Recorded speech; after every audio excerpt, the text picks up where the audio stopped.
Bonjour à toutes et à tous. Alors là, on est en période de crise et la culture est particulièrement touchée puisque pour l'instant, on ne peut pas travailler et surtout, on ne sait pas quand est-ce qu'on va pouvoir retravailler. La problématique, c'est qu'on a un gouvernement et un ministre de la Culture complètement déconnectés, complètement sourds à tout ce qui se passe et donc il va falloir faire entendre nos revendications. Donc c'est pour ça que les intermittents 59-62.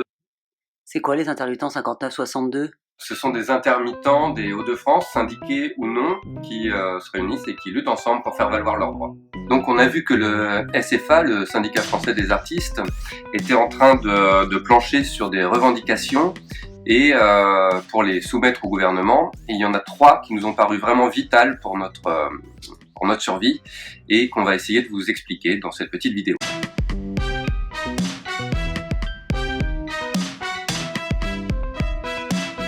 Donc la première mesure, c'est que nous proposons que les droits Pôle emploi soient allongés pour tous pendant toute la durée de la crise. Ouais, durant la durée du confinement.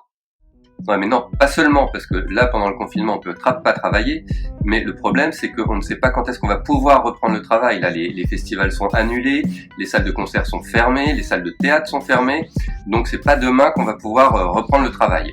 Donc nous, ce qu'on demande, c'est une neutralisation de nos droits pendant toute la période, après le confinement aussi, donc jusqu'à ce que ça reprenne. T'as pas un exemple concret ? Si par exemple le confinement dure 2 mois, mais qu'ensuite on ne peut pas bosser pendant 3 mois, en fait on toucherait nos allocations pendant 5 mois, et ça même si notre date anniversaire est en plein milieu, ce serait une période gelée en gros. Et ça se prolongerait de manière automatique selon les mesures liées à la pandémie. Ah ouais, c'est ça. Par contre, là, mon employeur, il m'a mis au chômage partiel pour des dates annulées. Bah, du coup, ça va pas compter. Si, mais à raison de 7 heures par jour et à taux zéro. Et on demande aussi à ce que soient pris en compte les heures et les cachets déclarés pendant la période de neutralisation. Qu'est-ce que c'est la neutralisation ? On a appelé la période de neutralisation la période où le confinement est fini, mais on nous interdit de jouer. Donc on demande à ce que les cachets et les heures soient pris en compte pendant cette période de neutralisation. Mais si on est neutralisé, on peut pas travailler.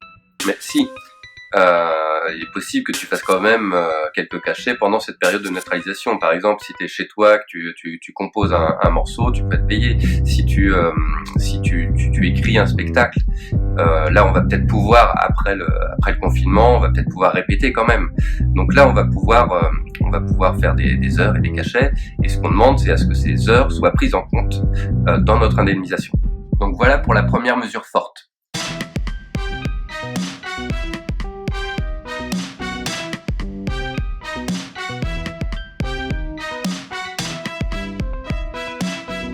Mais nos revendications ne s'arrêtent pas là, puisque nous demandons aussi la prolongation des droits d'1 an à l'issue de la neutralisation. Nous demandons qu'après la période de neutralisation, donc la période où on ne peut pas travailler, nous ayons une prolongation d'1 an pour faire nos 507 heures. Bah oui, parce que entre la période de confinement, la période de neutralisation, là où on est interdit de jouer, bah il y en a plein qui vont pas réussir à faire leur quota d'heures, hein, les spectacles annulés, festivals, tout ça. On peut même pas démarcher, donc tout le monde va se retrouver, c'est des milliers de personnes qui vont se retrouver sans rien. Bah ouais, c'est ça, on risque d'être pas mal au RSA, et ça c'est vraiment la merde.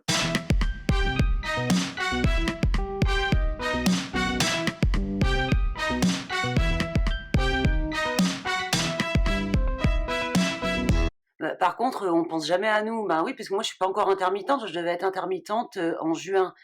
Ben là, c'est pas gagné, hein. Même avec le chômage partiel, on peut pas s'en sortir. Mais si t'inquiète pas, on a pensé à toi. En fait, ça fait partie de la 3e mesure. Donc ce qu'on demande, c'est que pour ceux qui vont faire leur première intermittence, ils aient pas besoin de faire leurs 507 heures, mais que 250 heures, ça suffise pour avoir l'intermittence.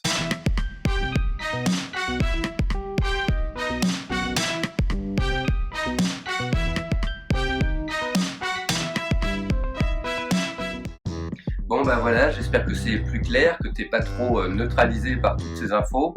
Et donc si tu cherches à décrypter un petit peu plus dans le détail tout ce qu'on vient de dire, tu pourras cliquer sur le lien qui se trouve en dessous de la vidéo pour avoir plus d'infos. Donc voilà, ce qu'on revendique, c'est pour les intermittents, mais aussi pour tous les intermittents du travail. Donc va falloir se réunir là tous ensemble, se préparer surtout à la sortie du confinement à lutter, parce que ce qu'on a en face, c'est pas vraiment sympa. Donc va falloir qu'on soit bien fort et bien solidaire entre nous.